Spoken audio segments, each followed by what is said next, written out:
Hi friends, welcome to Reem blogs. అందరు ఎలా ఉన్నారు? బాగున్నారా? ఇవాళ నేను మా పిల్లలది టైట్ అయిన ఫ్రాక్ను రీయూజ్ ఎలా చేయడమో చెప్తాను. నాకు ఇద్దరు పాపలండి. ఇద్దరు పాపలకి సేమ్ కలర్ సేమ్ డిజైన్ ఉన్న ఫ్రాకుల్ని 3 years బ్యాక్ తీసుకున్నాను. 1 year బ్యాక్ ఇంకా ఇద్దరికి బాగా టైట్ అయిపోయినాయండి. ఇంకా పెద్ద పాప డ్రెస్ చిన్న పాప ఒక 1 year వేసుకుంది. తర్వాత ఇప్పుడు ఆ చిన్న పాపకు కూడా ఆ డ్రెస్ రావట్లేదు. అదేమో చాలా కాస్ట్లీ, మనకేమో పడే బుద్ధి కాదు. ఏం చెయ్యాలా అని ఆలోచించి చిన్న పాప టైట్ అయిపోయిన చిన్న పాప డ్రెస్ ఉంది కదా, చిన్న పాప డ్రెస్ కట్ చేసేసి ఇలా పెద్ద పాపకు అటాచ్ చేసేసి యూజ్ చేశాను. అది ఎలా చేశానో ఇప్పుడు చూపెడతాను చూడండి. ఇది పెద్ద పాప డ్రెస్ అండి. పెద్ద పాప డ్రెస్ కూడా చిన్న పాప బాగా టైట్ అయిపోయింది, చెస్ట్ దగ్గర పట్టేసినట్టుంది. ఈ చెస్ట్ దగ్గర పట్టేసినట్టుంటే ఇప్పుడు ప్రిన్స్ కట్ బాగా ట్రెండ్లో ఉంది కదా, ఆ మధ్యలో పాటు అలాగే ఉంచేసి ఈ సైడ్కి కట్ చేసి ఈ సైడ్కి ఆ సైడ్కి వేసిన పీస్ ఉంది కదా, ఇది చిన్న పాప డ్రెస్లో క్లాత్ తీసి వేసానండి. తర్వాత బ్యాక్ సైడ్ జిబ్ యాస్టీస్గా అలాగే ఉంది.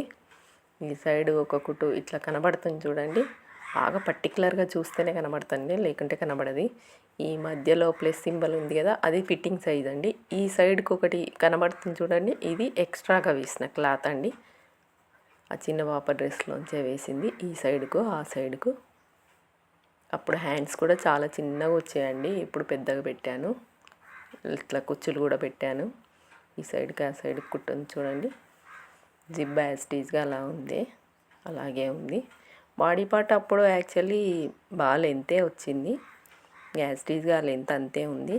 కింద ఈ సైడ్ చెస్ట్ పార్ట్ ఇది మనం పెంచేస్తే మరి కింద ఫ్రాక్ది అంబ్రిల్లా ఫ్రాక్ పట్టదు కదండి. అందుకే దాన్ని కొంచెం ఒక 2 inches కట్ చేశాను. కట్ చేస్తే మనకు ఈ వెడల్పు సరిపోయిద్ది అన్నట్టు బాడీ పార్ట్కి. ఇలా కట్ చేయడం వల్ల కింద ఫ్రాక్ లెంత్ చిన్నగా అయిపోయింది.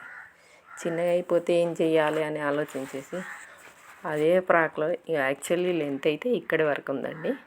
ఈ రిమైనింగ్ ఈ లెంత్ అంతా ఒక 12 inches పెరిగిపోయింది. ఇది ఎక్కడదంటే నెట్ లైనింగ్, కింది లైనింగ్ అది ఫ్రాక్లోనే వచ్చిందండి. లోపల గేర్గా బేలూన్ లాగా ఉబ్బాలని లోపల నెట్టు లైనింగు కాటన్ ఇవన్నీ వేస్తారు కదా, అందులోంచి ఆ షైనింగ్ క్లాత్ను ఆ నెట్ కట్ చేసేసాను. చిన్న పాపలోంచి మొత్తం తీసేసాను. పెద్ద పాపలో ఉన్న నెట్ క్లాత్ ఉంది కదా, అది తీసేసి మీద అటాచ్ చేసాను చూడండి.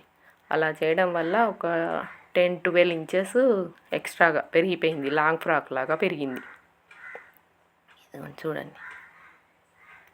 ఇప్పుడు ఇది నా సైజుకి కూడా వచ్చేసిందండి. ఒకసారి వేసుకొని చూపిస్తాను మీకు. చూడండి లెంత్ చూడండి ఎంత బాగా విరిగిపోయిందో. చాలా ఫిట్టింగ్ కూడా చాలా బాగా వచ్చిందండి. 2 సేమ్ కలర్ సేమ్ డిజైన్స్ తీసుకోవడం వల్ల బెనిఫిట్ ఇదేనండి. ఇదిగోండి చూడండి ఎంత బాగుందో ఫ్రాకు. ఈ ఒక్క ఫ్రాకే కాదండి, ఇంకొంచెం క్లాత్ మిగిలితే ఇంకో 1 year పాపకు కూడా ఒక డ్రెస్ కుట్టాను. ఆ వీడియో కూడా నేను లాస్ట్లో పెడతాను. ఒక చిన్న పాపకు ఒక డ్రెస్ అయింది, మా చిన్న పాపకు ఒక డ్రెస్ అయింది చూడండి. ఎందుకంటే 3 years బ్యాక్ ఇది షాపింగ్ మాల్లో తీసుకున్నామండి. అరౌండ్ 3500కి ఒక డ్రెస్ తీసుకున్నామండి. ఇద్దరికి కలిపి 7000 అయినాయి. ఇప్పుడు వాళ్ళు 2 years కూడా వేసుకోలేదు, ఆ డ్రెస్సులు అన్నీ పొట్టిగా అయిపోయాయి. ఇలా రీయూజ్ చేయడం వల్ల కనీసం ఒక పాపన్న వేసుకుంటుంది కదా అని చెప్పి ఇలా రీయూజ్ చేశానండి. ఇప్పుడు రఫిల్స్ బాగా ట్రెండ్ అవుతున్నాయి కదండి, లాంగ్ ఫ్రాక్స్కైనా లెహెంగాస్కైనా. అందుకే ఇది ఇలా సెట్ చేయడం వల్ల చాలా బాగా సెట్ అయిందండి. ఫిట్టింగ్ కూడా చాలా బాగుందండి. ఇదిగోండి చూడండి ఎలా ఉందో. నాకైతే చాలా బాగా నచ్చిందండి. మా చిన్న పాప చూసి అయితే చాలా హ్యాపీగా ఫీల్ అయింది. అసలు దీన్ని వేరే వాళ్ళకి ఎవరికన్నా ఇస్తానంటే కూడా ఒప్పుకోలేదండి. ఇదిగోండి ఇంకో చిన్న పాపకి నేను కుట్టానని చెప్పాను కదా, ఇదే ఆ చిన్న ఫ్రాక్. చాలా క్యూట్గా చాలా బాగుందండి. దీనికి కూడా అన్నీ వేసాను, దాంట్లో వచ్చినాయి అవన్నీ కూడా. కొత్తగా నేను ఏం తీసుకోలేదండి. ఒక బాడీ పార్ట్కి మాత్రం కాటన్ లైనింగ్ తీసుకున్నాను అంతే. మొత్తం దానిలాగానే యాస్టీస్గా దానికి వచ్చిన జిప్పు దానికి వచ్చిన దాంతో రీయూజ్ ఐడియాలు. కొంచెం మనకు మిషన్ టచ్ ఉంటే చాలండి, ఇలాంటివన్నీ చేసుకో. Thank you for watching.